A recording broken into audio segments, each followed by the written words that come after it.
উচ্চ মাধ্যমিক ABTA test paper 2024-25 যে ইংলিশ পেজগুলি রয়েছে সেই ইংলিশ পেজগুলির মধ্য থেকে এখন 87 পেজটির এমসিকিউ, এসএকিউ এবং গ্রামার পার্টের সমাধান দেওয়া হবে।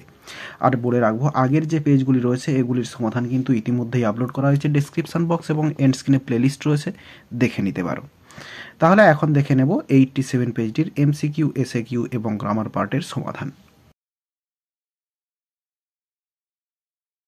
শুরুতে প্রোজ পার্ট থেকে এমসিকিউ প্রশ্ন রয়েছে।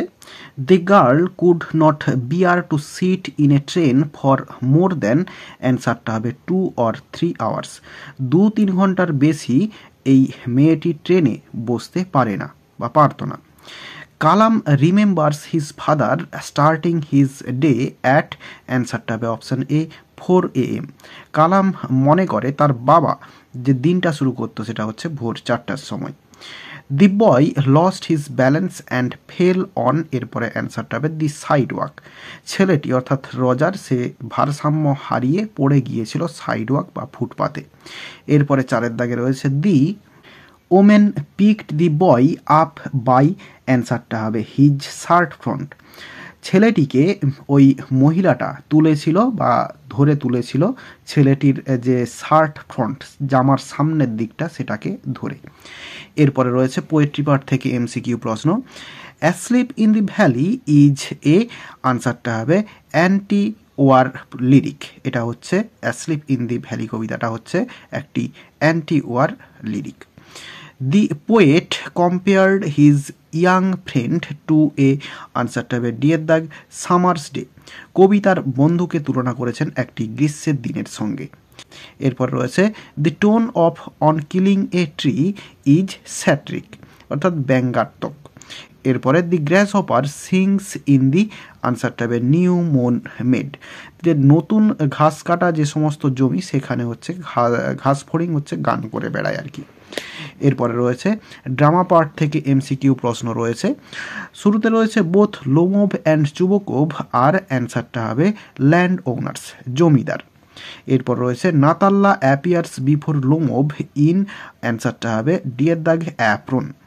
এরপরে 3 দাগে রয়েছে according to Lomov Oxen Meadows are worth, অ্যান্সারটা হবে 300 রুবেলস। লোমোভের মতে অক্সেন মিডোজের যে মূল্যটা সেটা হচ্ছে 300 রুবেলস। এরপরে রয়েছে নাতাল্লা ইজ ড্যাশ ইয়ার্স ওল্ড, এটা হচ্ছে 25, নাতাল্লার বয়স ছিল 25 বছর। এরপরে রয়েছে প্রোজ পার্ট এবং পোয়েট্রি পার্ট থেকে এসএকিউ প্রশ্ন, এগুলো খাতায় লিখে দেখাচ্ছি।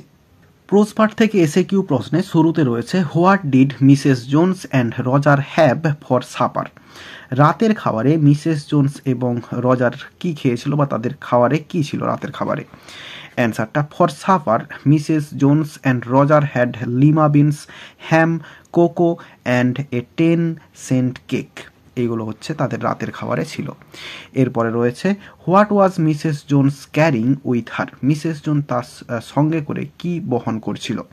অ্যান্সারটা Mrs Jones was carrying a large purse that had everything in it except hammer and nails. এই কোশ্চেনটা অনেকবার পাওয়া গিয়েছে আগের পেজগুলিতে। এরপর রয়েছে with what did people wait for Kalam's father outside the mosque. মানুষেরা কি নিয়ে মস্ক অর্থাৎ মসজিদের বাইরে কালামের বাবার জন্য অপেক্ষা করত। অ্যান্সারটা পিপল ওয়েটেড। এরপরে লেখা হবে for Kalam's father with bowls of water in their hands outside the mosque. মসজিদের বাইরে তারা বাটিতে করে জল নিয়ে কালামের বাবার জন্য অপেক্ষা করত। এরপরে রয়েছে what did the tsar promise to the bearded man. দাঁড়িয়েওয়ালা যে মানুষ তাকে এই জার কি প্রমিস করেছিল বা কি কথা দিয়েছিল। অ্যান্সারটা the tsar promised the bearded man to restore his property. তার যে সমস্ত সম্পত্তিগুলো বাজেয়াপ্ত করেছিল জার সেগুলোকে ফেরত দেবে আর কি, রিস্টোর করবে। এরপরে রয়েছে having taken leave of the wounded man where did the tsar go and what did he do. তো ওই আহত মানুষের কাছ থেকে বিদায় নিয়ে জার কোথায় গিয়েছিল এবং কি করেছিল। অ্যান্সারটা having taken leave of the wounded man the tsar went out into the porch and when he found the hermit he asked him the questions for the last time. তো ওই আহত যে মানুষটি তার কাছ থেকে বিদায় নিয়ে সে ওই কুঁড়ে ঘরের সামনের দিকটাতে গিয়েছিল এবং সেখানে যখন সে হারমিটকে দেখতে পেল তখন শেষবারের মতো তার প্রশ্নগুলো তাকে জিজ্ঞাসা করেছিল। এরপর রয়েছে what was Kalam's father's opinion about the relevance of prayer. তো এই প্রার্থনার প্রাসঙ্গিকতা সম্পর্কে কালামের বাবার যে মন্তব্যটা সেটা কী ছিল? অ্যান্সারটা according to Kalam's father prayers makes possible a communion of the spirits between people. কালামের বাবার মতে এই প্রার্থনা একটা সম্ভাব্য সংযোগ সাধন করে মানুষের আত্মাগুলির মধ্যে। এই কোশ্চেনটা কিন্তু আগে পাওয়া গিয়েছে। এরপর রয়েছে what mistake did the narrator make in Bond's story the eyes have it. তো রাস্কিন বন্ডের যে short story the eyes have it এখানে ন্যারেটর কি ভুলটা করেছিলেন? অ্যান্সারটা in Bond's story the eyes have it the narrator made a mistake by asking a wrong question what it was looking outside. বাইরেটা কেমন দেখাচ্ছে এই ভুল প্রশ্নটা করেই রাস্কিন বন্ডের যে শর্ট স্টোরি সেখানে ন্যারেটর ভুলটা করে ফেলেছিলেন।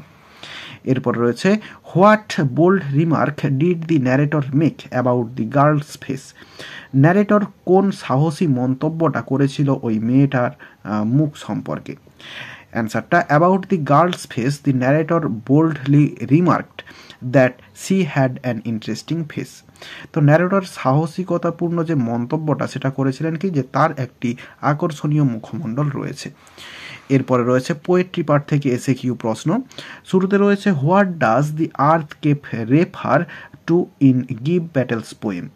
বলছে গিভ ব্যাটেলসের যে পোয়েম অর্থাৎ অন কিলিং এ ট্রি এখানে আর্থ কেভ দিয়ে কি বোঝানো হয়েছে বা এই আর্থ কেভটা কি বুঝিয়েছে? অ্যান্সারটা in give battles poem the earth cave refers to the hollow space made after uprooting a tree.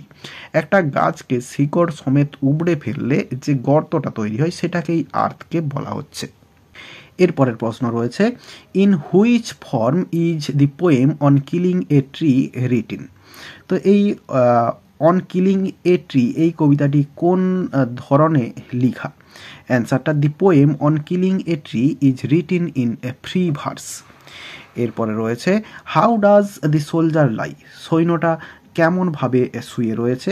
অ্যান্সারটা the soldier lies open mouth in the valley with a pillow of ferns under his head.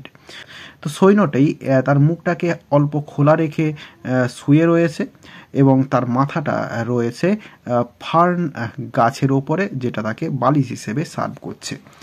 এরপর রয়েছে what is refer to as the eye of heaven. Eye of heaven এই কথাটা দিয়ে কি বোঝানো হয়েছে?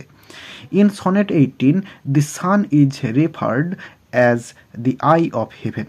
তাহলে আই অফ হেভেন কথাটা দিয়ে সূর্যকে বোঝানো হয়েছে এই sonnet 18-এ।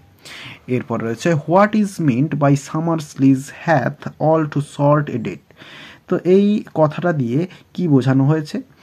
The above phrase means the duration of summer season which is very short. তো এই ফ্রেজটি দিয়ে বোঝানো হয়েছে গ্রীষ্মকালের যে ডিউরেশন বা স্থায়িত্বকালটাকে যেটা হচ্ছে খুবই সংক্ষিপ্ত। এরপর রয়েছে who breaks the silence of winter. শীতকালের যে সাইলেন্সটা বা নিস্তব্ধতাটা সেটাকে কে ভঙ্গ করে?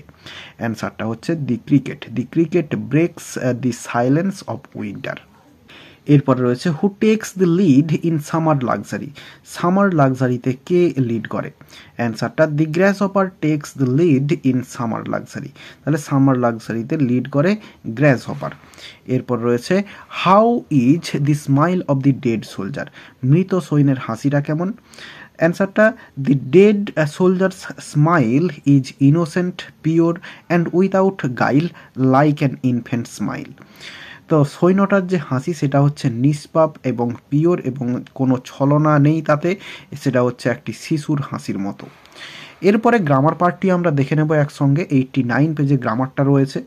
4 দাগের এতে ডুয়েস ডাইরেক্টেডে প্রথমে রয়েছে I wanted a pair of blue suede shoes, voice change করতে দেওয়া রয়েছে।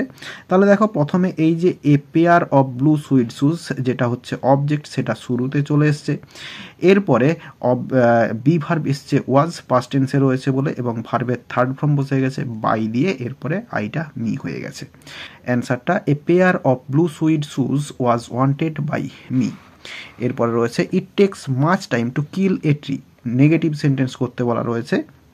তাহলে অনেকটা সময় নেই, তাহলে অল্প সময় নেয় না, তাহলে it does not take little time to kill a tree. এরপর রয়েছে what is it like outside, I আক্সড, ন্যারেশন চেঞ্জ করতে দেওয়া রয়েছে।